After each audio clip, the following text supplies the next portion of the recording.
For those of you who are struggling to generate more leads, who feel like you're having a little bit of a challenge on the phone, this is an opportunity where we can role play in the conversation. Where what's going to happen is that I'm going to pick two of you at a time. If we can, I'd love to do this. This is the way it works. Two of you are going to volunteer. You'll come on. I'm going to pin both of you, and I'm going to be pinned with you. And all we're going to have is just you're going to do a regular conversation. One was going to be the agent, one's going to be the seller, and you guys are going to have a full blown conversation. And then we're gonna give you coaching throughout the process. Okay, so you're gonna call me up. I'll be the seller, and I'm gonna tell you I'm not interested in selling. Okay. So whenever you want, you just start it off by saying ring ring. I'll say hello. Okay. Ring ring. Hello. Hello. Hey, Henry. Yes. Hey, this is Jacob. I'm with KW Commercial in Beverly Hills. How are you doing? Doing great. How you doing? Awesome. Awesome. I'm good. I was calling about your building on Occidental. I have a client who's really interested in the building and wanted to know if you're opposed to looking at an offer. So I get calls like this all the time. I'm actually good for now, so I appreciate it. Okay. Are you looking to buy anything? I mean, look, you put the right deal in front of me. I'm always interested in taking a look. Okay. What's your go-to deal size? I mean, anything like this is ideal for me. I mean, we bought this a number of years ago, but I'm always looking for new stuff. So Okay. What's your cell phone number? this number you dial me on.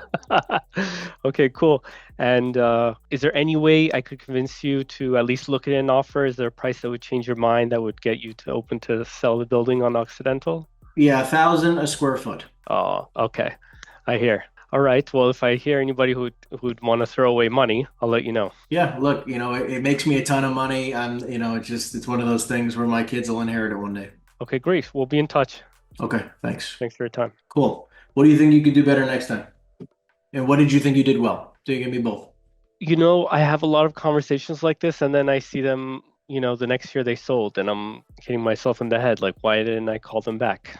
To build off of that factor, keep in mind, like we just alluded to, the vast majority, 99%, okay, the vast or 99.9%, okay, are going to sell at some point in the future, okay?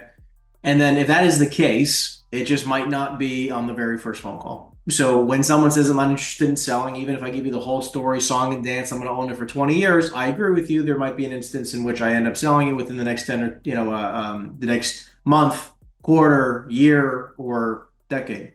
Obviously being top of mind, regardless of what time horizon that ends up being, is very important, right? So that's obviously from follow-up. So keeping in mind of the lens of what happens if hypothetically, like I'm a 75-year-old guy. I've been in the business, like I only own this. Sorry, I only own this building.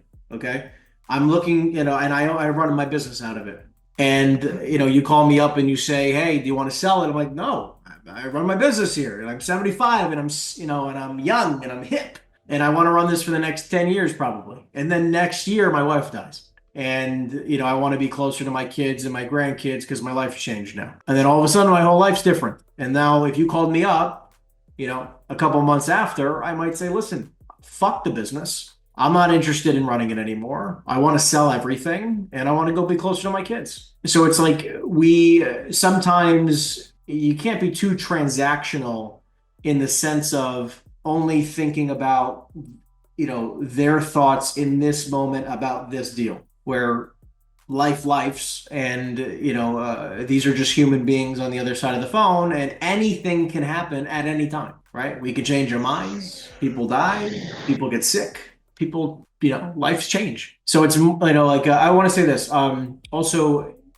in your scripting, I would dive deeper into what I'm looking for if they're a buyer, right? Like if they say I'm not interested in selling and you go flip to the buyer, which is smart, I would dive deeper and build more of a rapport and better understanding of what they're looking for. When was the last thing you bought? Why'd you, oh, okay, I bought something on what's it called street, 123, whatever. I bought 123 Main Street. Okay, got it. What made you want to buy a property there? Or what was so interesting about that property that caught your attention that made you want to buy it? Oh, well, I got it for a great cap rate. Or it's funny. I've always had my eye on this building. It just when it came for sale, I had to have it. Or I buy anything that's at a 5 cap. Like they're gonna say little things, right? Like that just allow you to make sense of the conversation in different ways, right? Because if he's like, listen, I only bought the building because my cousin owned it. I wouldn't have bought it otherwise. Like, okay, well, when, other than this building, when's the last time you bought something else? I haven't bought something in 20 years. Okay, well, this is not going to be a lucrative buyer. If they go, oh, actually, we bought 3 properties in the last 12 months. Okay, like I want to know him. I want to know this guy. Like, okay, let's do some business. Okay. Yeah. Are you looking for another 3 in the next 12 months? Yeah, sure. Bring us. The point is like I go deeper into the conversation. I try to get better understanding. I'm very direct. I just want to know, are we transacting? Are we not? What's going on? Does that make sense? Yeah. What questions do you have for clarity? I don't know. I just get I don't know. I just have in my mind, like, even with the follow-up, it's like, oh, what's the point? He's not I have in my mind, like, he's not a seller. What's the, like, let me call somebody else, or, what are the chances of him selling? Maybe I just talk myself out of it. It just doesn't, yeah. Okay, so I look at it like this. Every single lead you speak to, we just agreed will probably eventually sell it at some point in time in their lifetime. Yeah. That is a fact. Okay. At some point in time, and so maybe it's not their lifetime, it's the next lifetime, right? Like the properties trade. Okay. So even if they say they won't. So if that is true, and we are not in constant contact with this individual, they will sell with somebody else. So it's not a matter of if they will sell, it's a matter of when. We've said that as a fact. Now it's about how you go about that follow-up in process and in what you say. So process in regards to automations, automated text messages, automated emails, automated mailers. He follows you on social media, vice versa, right? Whatever it is, okay? And then there's the conversations in the meantime in which help you get down this path, which when they're ready to do something, hopefully they do with you. The how it looks can be 17,000 different ways.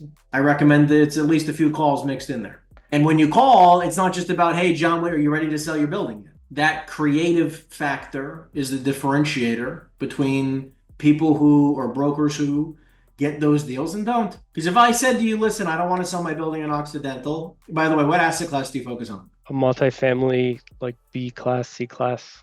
Okay, multifamily. Wonderful. Yeah, I don't want to sell my building in Occidental. And you'd be like, listen, like it's I've owned it for 40 years. My kids are going to inherit it, so on and so forth. Okay.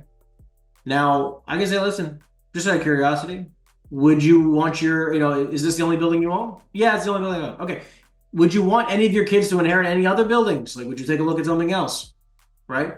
And see if they might be a buyer, and they say, no, I'm not interested. Okay. Listen, just out of curiosity, are any of your kids in the business, right? Do they help you manage the building, or is this something that they're going to inherit and probably want to sell right afterwards, but with a stepped up basis? Because now you're actually like, you're going into real solution oriented questions, right? Like, he might not sell it now, but he'll sell it when his kids inherit. His kids are going to sell it immediately. They don't want a fucking rundown C-class building in the middle of nowhere. So it's like, it's figuring out the nuance, right? Like, okay, he's not going to sell it while he's alive. He might sell it when, his kids are going to sell it. Are you pro trying to get in front of the seller, like saying, maybe I could have said, oh, do you know how much your building is worth? You want me to do an opinion of value for you? We could meet. Yeah, I think, what I think actually might be smarter is explaining, like, just out of curiosity, how are you leveraging your equity? Because if you're earning, let's just say 200 grand a year on $5 million, you're generating 4% rate of return.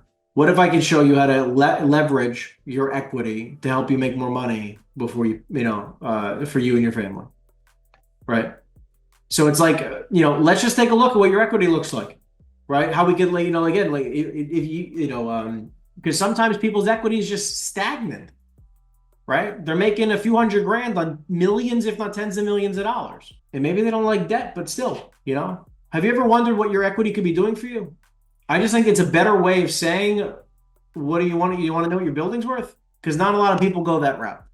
You know what I mean? It's a little bit different. I think, a broker opinion of value has been said 10 million times, right? And I think that not enough people are talking about equity and understand how to help them leverage it, because then that's how you really help people. Like if you go in and you just say, listen, I think you should sell it because you have a lot of equity here. Most people, like they've been told that by every broker in the fucking world. But if you go in and say, listen, I don't actually think you should ever sell this building. You have a ton of equity in it, right? However, you have, $7 million in equity in this building that's doing nothing for you. It's earning you 2.5% a year. If you just put it in the stock market, you'd be earning, you took out you refinanced, you did a cash out refinance, and you made 8% a year on your money, you'd be ahead of the game. If you can get 5% then, 8% a year in the stock market, all of a sudden you're making money without doing anything, let alone if you bought another building.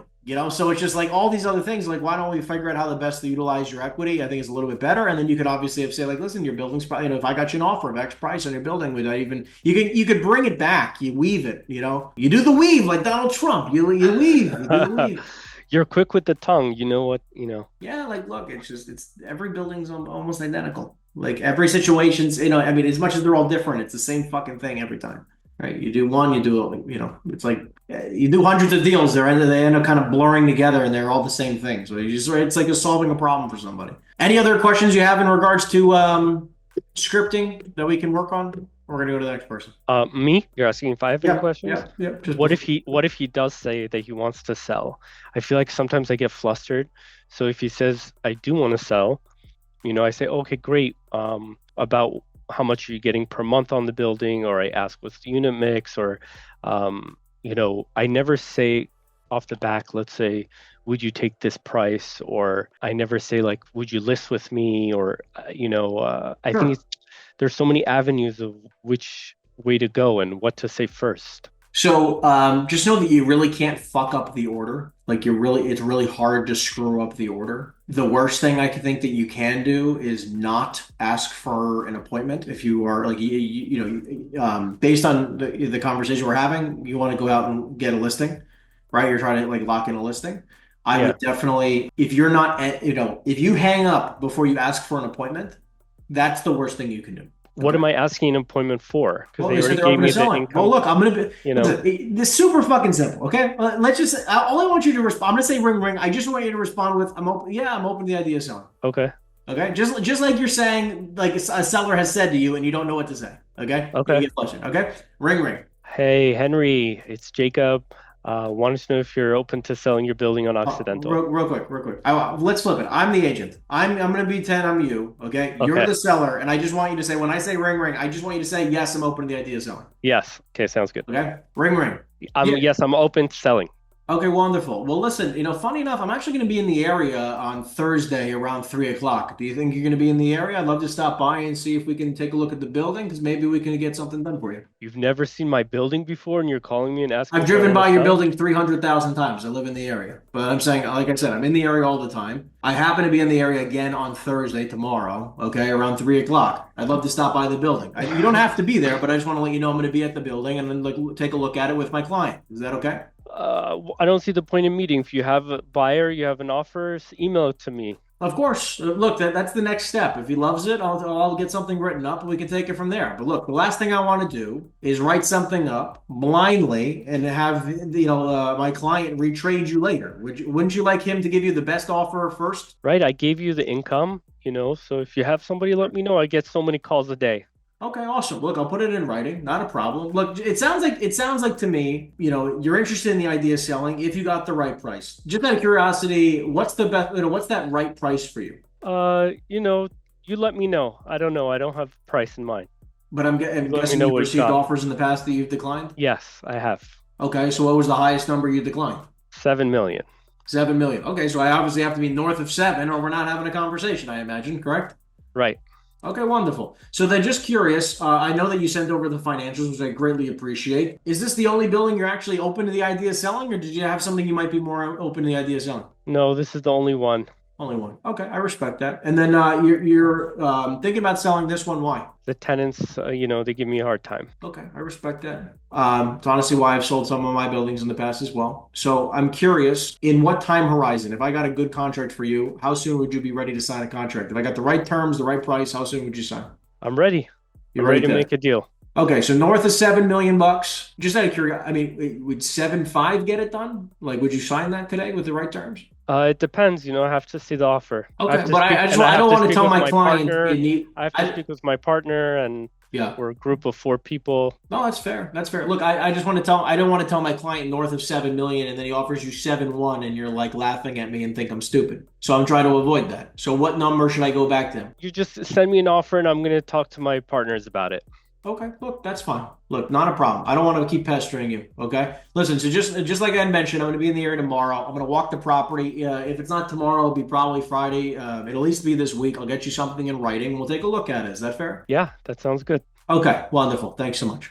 No And problem. that's it. And obviously, I'll confirm his phone number, his email, whatever the fuck, right? Like, Yeah. but the point is, like, I want to be direct with you. What else did you learn from that? What else did you feel like you heard from that conversation that you can utilize, that you learned, or that you liked?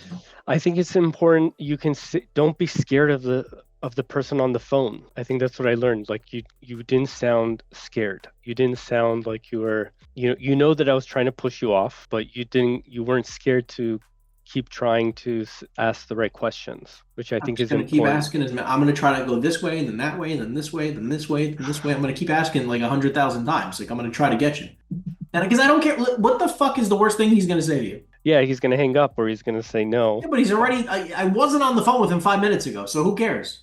I just won't be on the phone with him again, right? I need, because you have to understand, I need more info in order to do our job. So the less information he gives us, the more difficult our job is. It only benefits us by me asking more questions and getting more information.